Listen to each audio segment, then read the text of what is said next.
warahmatullahi taala wabarakatuh. Perkenalkan, saya Riana, NIM 1903221100071.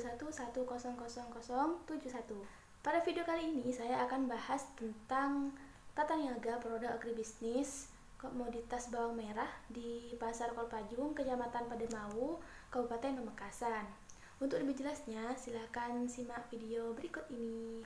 Latar belakang pada penelitian ini yaitu hampir seluruh rumah tangga menggunakan rempah-rempah seperti bawang merah, bawang putih, lengkuas, merica, dan lain sebagainya. Namun, terkadang bahan-bahan yang kita butuhkan sering mengalami fluktuasi. Dikarenakan kuantitas dari produk pertanian memang bergantung dengan musim. Semisal, memang sangat dibutuhkan masyarakat harus membeli meskipun harga melonjak tinggi. Tidak semua pedagang pengecer membeli langsung dari petani. Jadi, budget harga yang ditentukan juga semakin tinggi. Ketergantungan produk pertanian terhadap musim termasuk salah satu karakteristik dari komoditas pertanian. Komoditas bawang merah di Kabupaten Pamekasan masih minim sekali petani yang menanam komoditas tersebut, sehingga para pedagang harus membeli ke pedagang lain, bahkan ke pedagang luar kota. Permasalahan pada penelitian kali ini bertujuan untuk mengetahui dan menganalisis tata niaga produk agribisnis komoditas bawang merah di Pasar Kolpajung, Kabupaten Pamekasan, mengetahui dan menganalisis struktur pasar, mengetahui dan menganalisis perilaku pasar pada komoditas bawang merah di Pasar Kolpajung, Kabupaten Pamekasan, serta mengetahui dan menganalisis penampilan pasar pada komoditas bawang merah di Pasar Kolpajung, Kabupaten Pamekasan. Seperti yang telah kita ketahui bahwa tata niaga produk dari pertanian bersifat konsentrasi distributif, artinya proses tata niaga dalam produk pertanian berlangsung sangat panjang dan kompleks, sedangkan sifat dari produk pertanian itu sendiri juga bersifat voluminous dan mudah busuk, maka saluran pemasarannya belum bisa dikatakan efisien, sangat bergantung pada cuaca. Biaya produksinya juga bervariasi. Selain itu, jika dilihat dari segi produknya, sebagian besar produk berupa bahan mentah dan lokasi produsen tersebar luas di berbagai daerah. Sedangkan dari segi tata niaga produk non-agribisnis seperti perusahaan industri, proses dalam pemasarannya bersifat distributif dan barang yang dihasilkan ialah barang jadi atau setengah jadi. Barang yang didistribusikan dalam jumlah besar dan tidak mudah rusak atau busuk. Lokasi produsen juga terkonsentrasi, tidak seperti produk pertanian yang hanya tersedia di beberapa wilayah tertentu. Contoh pemasaran produk non-pertanian seperti pada pemasaran mie instan yang langsung diproduksi dalam suatu tempat sehingga proses distribusi yang dilakukan cukup efisien dan barang yang diproduksi tahan lama dan tidak mudah busuk atau rusak. Berdasarkan hasil wawancara yang telah saya lakukan kepada 4 responden yang berprofesi sebagai pedagang pengecer komoditas bawang merah, di mana responden yang pertama yaitu Ibu Siti Romlah, berumur 53 tahun, pengalaman berdagangnya selama 26 tahun. Responden yang kedua yaitu Ibu Hajah Khodiroh, umur 38 tahun, pengalaman berdagangnya 21 tahun. Responden yang ketiga yaitu Ibu Laili, berumur 42 tahun, pengalaman berdagang 20 tahun. Responden yang keempat yaitu Ibu Wiwi, umur 40 tahun, pengalaman berdagang 17 tahun. Masing-masing responden tersebut berprofesi sebagai pedagang pengecer komoditas bawang merah. Selanjutnya, pendekatan komoditas atau commodity approach.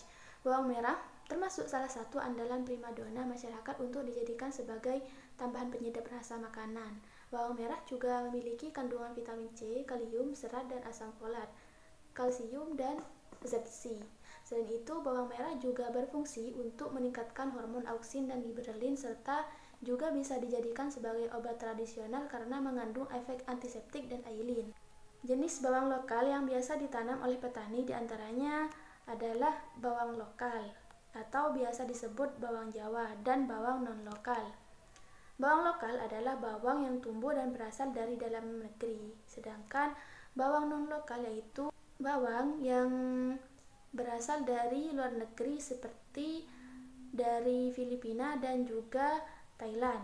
Meskipun harga sering berfluktuasi, tapi tidak menyurutkan masyarakat untuk menggunakan bawang merah sebagai bumbu dapur, sehingga tingkat permintaan pada komoditas ini semakin meningkat.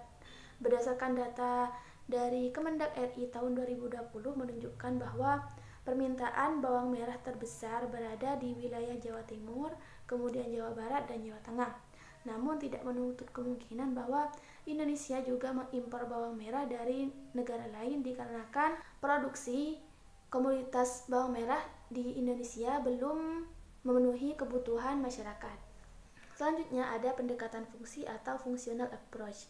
Fungsi pemasaran yang dilakukan oleh masing-masing lembaga pemasaran ada 3, yaitu fungsi pertukaran, fungsi fisik, dan fungsi fasilitas. Masing-masing lembaga pemasaran memiliki 3 fungsi tersebut. Lembaga pemasaran yang pertama ialah petani. Fungsi pertukarannya meliputi penjualan barang kepada pengepul, pengecer, dan lain sebagainya.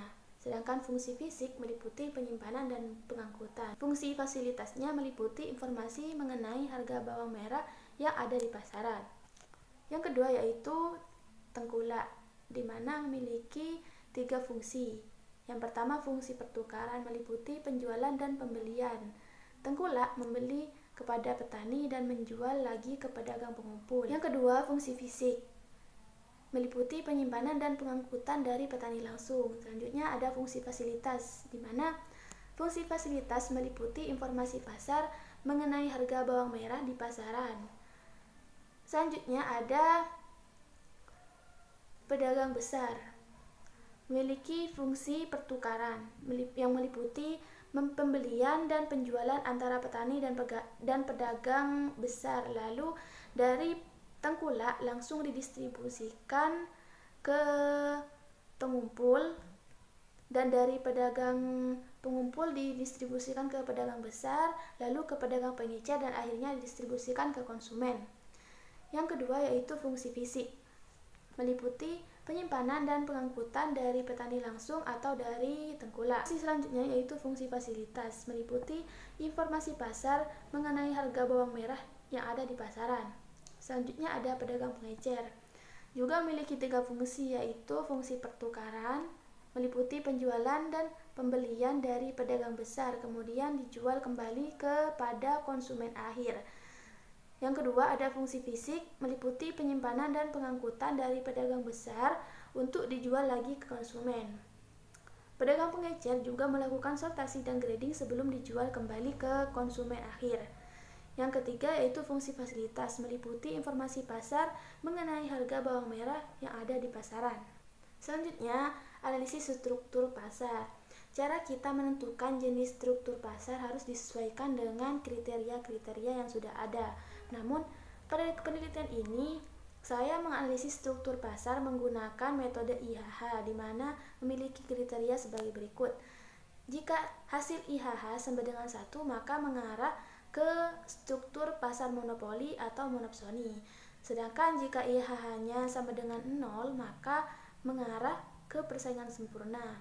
Jika IHH lebih dari 0 dan kurang dari 1, maka struktur pasar mengarah ke pasar oligopoli dan oligopsoni.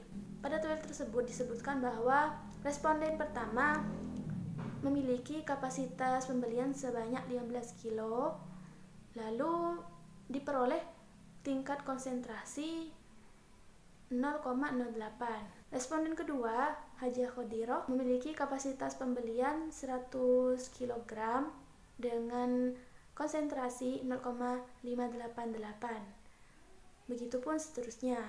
Cara kita memperoleh konsentrasi, jumlah pembelian dari setiap responden kita jumlah lalu dibagi kapasitas pembelian. Sedangkan cara memperoleh IHH yaitu mengkuadratkan konsentrasi.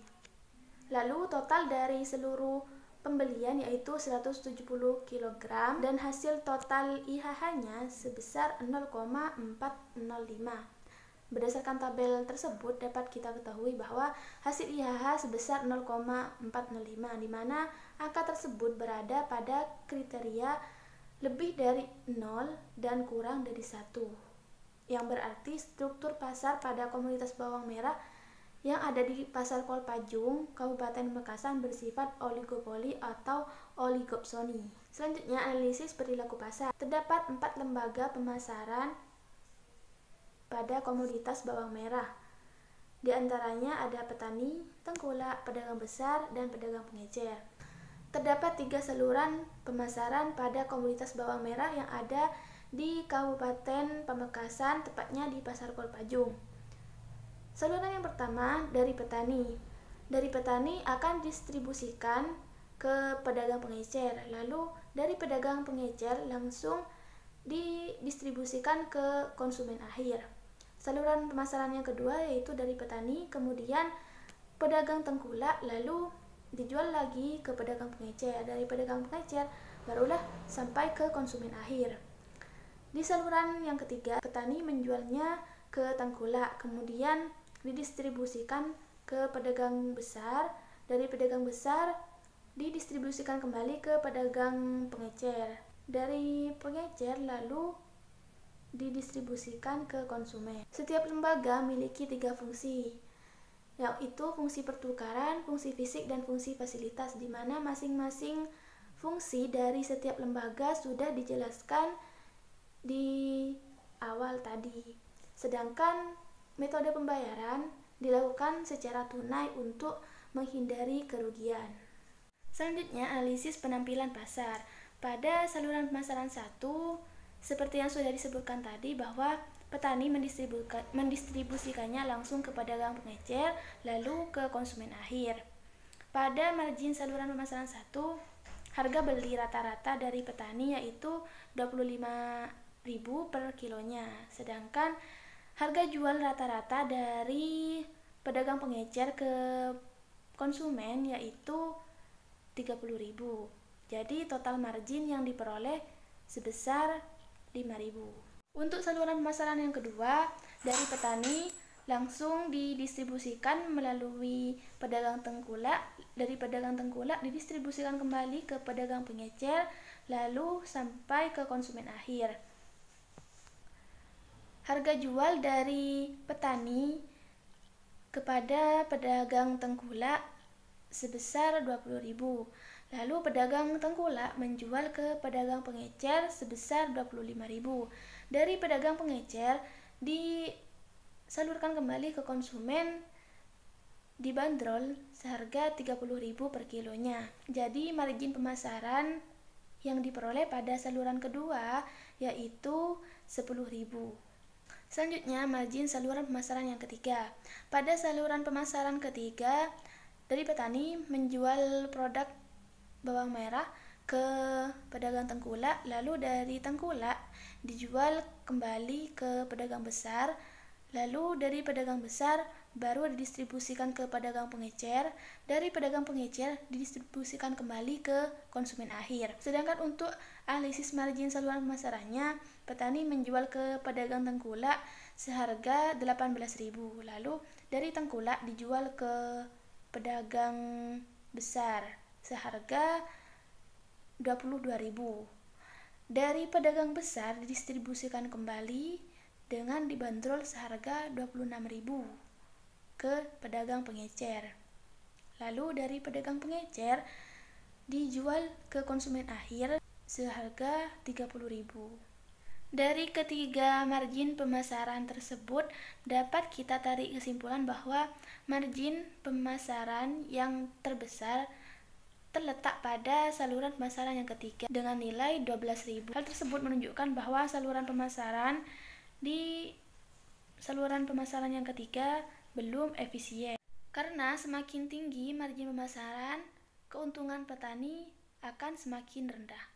Pada analisis farmer share saluran pemasaran pertama, harga dari petani dijual seharga 25.000 dan pada konsumen akhir harga menjadi 30.000 dan untuk hasil dari farmer share-nya sebesar 83%.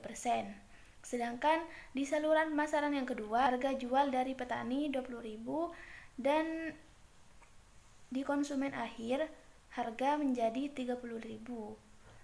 Sedangkan Berdasarkan analisis farmer share-nya diperoleh hasil sebesar 66%. Di saluran pemasaran yang ketiga, harga jual dari petani sebesar 18.000. Namun di tingkat konsumen tetap sama, yaitu 30.000, sehingga diperoleh hasil farmer share sebesar 60%. Berdasarkan tabel tersebut dapat kita simpulkan bahwa saluran pemasaran 1 termasuk saluran dengan efisiensi ekonomis tertinggi karena farmer share-nya paling tinggi dibandingkan saluran lainnya, yaitu sebesar 83%. Dalam artian saluran pemasaran paling pendeklah yang memiliki keuntungan lebih banyak dan lebih efisien daripada saluran pemasaran lainnya yang lebih panjang. Kesimpulannya, berdasarkan hasil analisis struktur pasar menggunakan metode analisis IHH pada komoditas bawang merah di Pasar Kolpajung, Kabupaten Pamekasan, termasuk pada karakteristik pasar oligopoli.